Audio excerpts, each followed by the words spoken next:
안녕하세요, 수입니다. 오늘은 자주 회사 가기 싫다면 이라는 주제로 여러분들과 함께 하겠습니다. 저는 이제 직장 생활을 굉장히 오랫동안, 근 30년 동안 하다가 퇴직하고 다시 이제 인생 2막으로 넘어온 케이스인데, 그래서 이제 저는 이제 직장 생활과 지금 이제 제 일을 하는 이런 상황을 비교가 되잖아요. 그런데, 지금은 뭐 사무실에 가기 싫다거나, 뭐 강의를 하기 싫다거나 그런 일은 거의 없죠. 근데 회사 다닐 때는 굉장히 회사가 가기 싫었던 적이 많았던 것 같아요. 그래서 왜 그때 이제 직장 생활을 하는 거랑 이제 내 일을 하는 거랑 왜 이렇게 다를까 생각을 해봤더니, 직장 다닐 때는 어떤 그 조직 안에 있기 때문에 나의 의사와는 관계없이 움직여야 되는 일들이 상당히 많았었죠. 뭐 하기 싫은 일을 또 해야 되고, 나한테 지시를 하는 사람들도 많고, 직급이 올라가도 뭐 층층 시야인 건 마찬가지고, 이제 그래서 너무 이제 내가 하고 싶지 않은 일들을 많이 해서 회사 가고 싶지 않았을까? 이제 이런 생각을 하게 됐어요. 회사를 다닌다는 거 정말 쉽지 않은 일인데요. 여러분들도 정말 때때로 회사 가기 싫은 생각이 난다. 그런데 그 회사 가기 싫은 어떤 그런 마음이 더 잦아진다거나, 아니면 이렇게 막 정말 손에 땀이 날 정도로 어떤 이제 불안감, 회사에 가기 싫은 어떤 그런 느낌 때문에 불안해진다거나 이러면 이제 오늘의 영상을 주목해서 한번 봐주시기 바라겠습니다. 저도 이제 출근이 너무너무 하기 싫어서 일요일 날 오후쯤 되면 막 심장이 쿵쿵 뛰고, 심할 때는 막 이렇게 손에서 계속 땀나고 어지럽고 이럴 때도 있었어요. 그때가 가장 심했던 때가 이제 제가 한 대리급이었었던 것 같은데, 그 직장 상사하고 너무나 갈등이 심했을 때가 제일 그런 것 같아요. 제 동료 중에는요, 또 어떤 이제 같은 대리급인데 어떤 친구가 있었나 하면, 동료인데 둘 다 이제 회사 오기 싫어서 막 거기에 대해서 이제 서로 의지하고 서로 이제 얘기하고 이제 이러는 사이였어요. 그런데 그 친구는 통근버스를 타고 이제 회사를 오는데, 그 통근버스가 사고가 나서 정말 이렇게 막 뒤집어지거나 이래서 회사를 안 가게 되면 얼마나 좋을까? 이런 생각까지 했대요. 굉장히 위험한 어떤 그런 이제 수준에까지 올라간 그런 불안증이었어요. 그 친구는. 그렇게 해서 이제 사고가 나면 회사에 안 가서 그 회사 사람들, 내가 보기가 힘든 그 사람들을 안 보니까 그렇게 그만둔다는 소리를 못하고 그랬던 경험도 있었습니다. 저희 지인이. 직장인들이라면 누구나 비슷한 어떤 경험들이 있고요. 그런 증상의 어떤 주요 원인이 바로 불안이라는 거죠.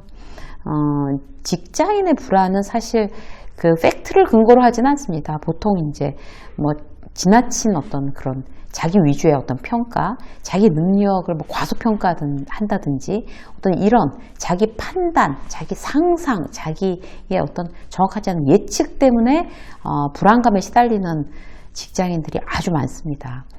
독일의 심리치료 전문가 도리스 볼프가 한 얘기를 보면요, 굉장히 공감하실 거예요.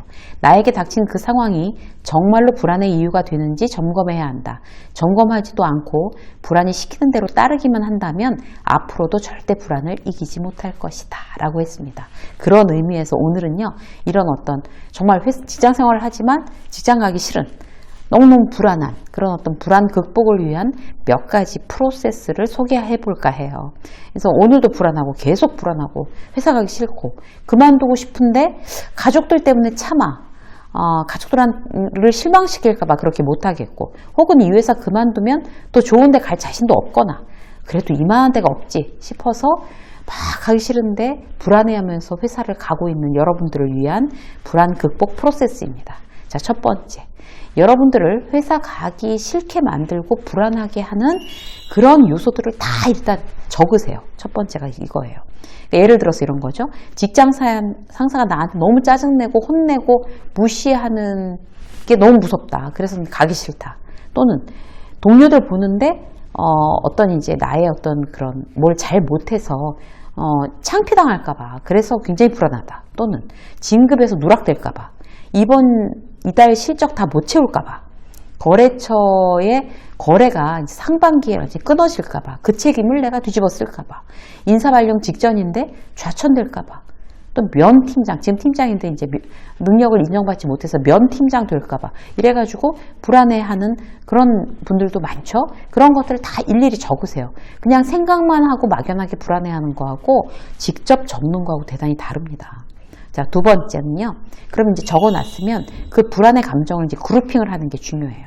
어떻게 그룹핑 하는가는 내가 정할 수 있어요. 제일 간단한 방법이 바로 내가 해결할 수 있는 것과 없는 것으로 나누는 거예요. 그렇게 그룹핑 하는 거예요. 실적 못 채우거나 거래처 끊길까봐 불안한 거는 내가 어떻게 해볼 여지가 있는 부분이니까 대책을 세울 수 있는 쪽으로 그룹핑을 하고, 뭐 내일 모레 당장 먼 미래도 아니고 내일 모레 당장 인사 발령나는 거 어쩔 수 없잖아요.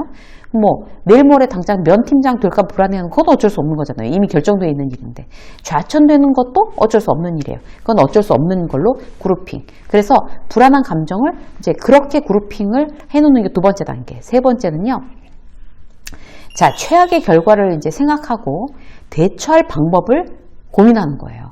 내가 어떻게 해볼 수 있는 일은 불안해할 시간에 전략 세우는 게 아주 좋은 방법이 되겠죠.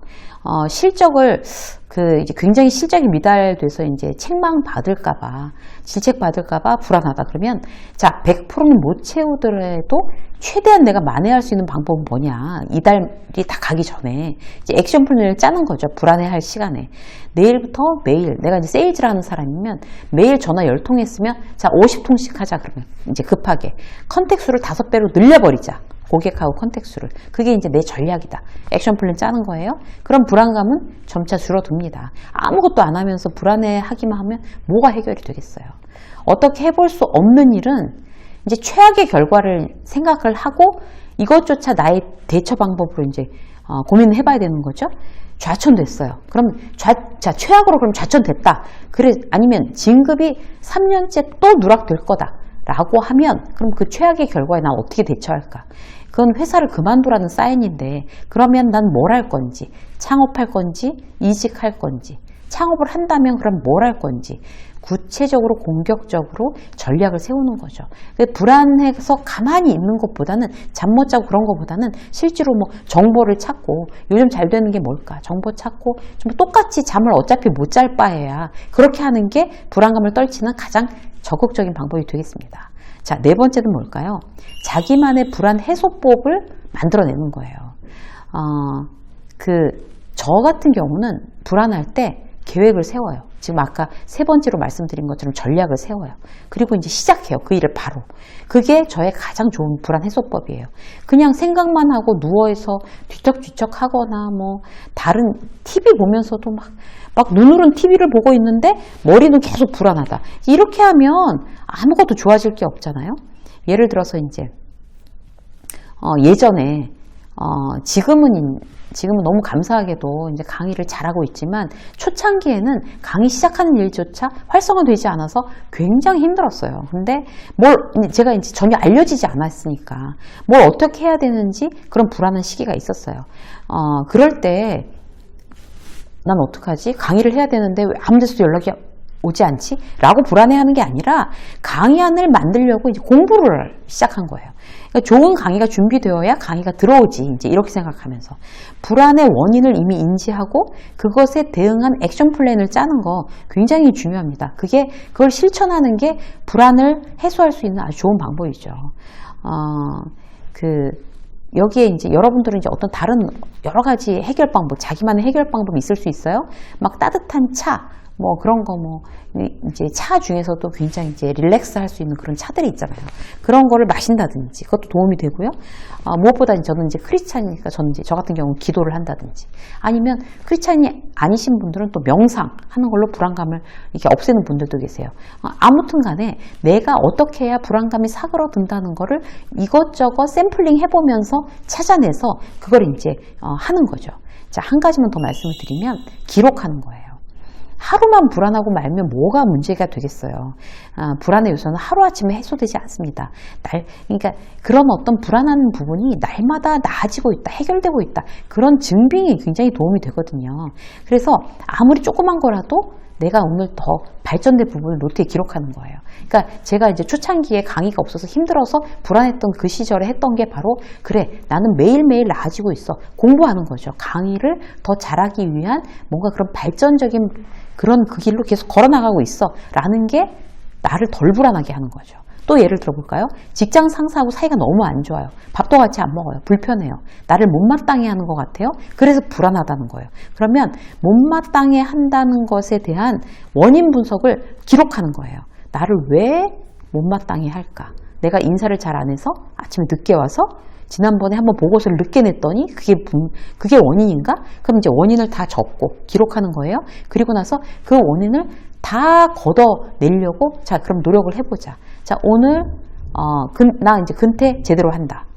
인사도 명랑하게 한다. 보고서도 정확히 데드라인에 맞췄다. 이걸 또 이제 써나가는 거죠. 예전보단 내가 훨씬 더 발전했어. 이렇게 하면서 내가 더 발전된 모습을 내가 써나가면서 내가 더 개선하면서 불안감을 점점 줄일 수가 있습니다. 기록이 그렇게 중요해요.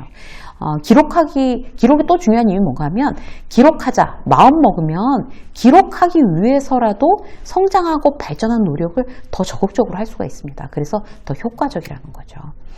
불안은 특정인에게만 그런 닥치는 어떤 불행 이런 게 아닙니다. 그러니까 누구한테나 다 오는 거예요. 그래서 내가 지금 불안하고 특히 회사 문제로 불안하다고 하더라도 안심하고 불안을 느낀다고 해도 그 불안 자체가 아예 없어질 수는 없다라고 생각하세요. 직장 생활을 하면서 전혀 불안하지 않다. 전혀 회사에 가고 싶지 않은 날이 하루도 없다. 그런 직장인은 없습니다. 그래서 안심하시고요. 직장 불안 그리고 회사에 가기 싫은 거 직장 생활의 일부구나. 이렇게 쿨하게 받아들이시는 지혜로운 여러분들이 되시기를 응원하겠습니다. 유쌤의 직장 수업 오늘 여기까지 하겠습니다. 고맙습니다.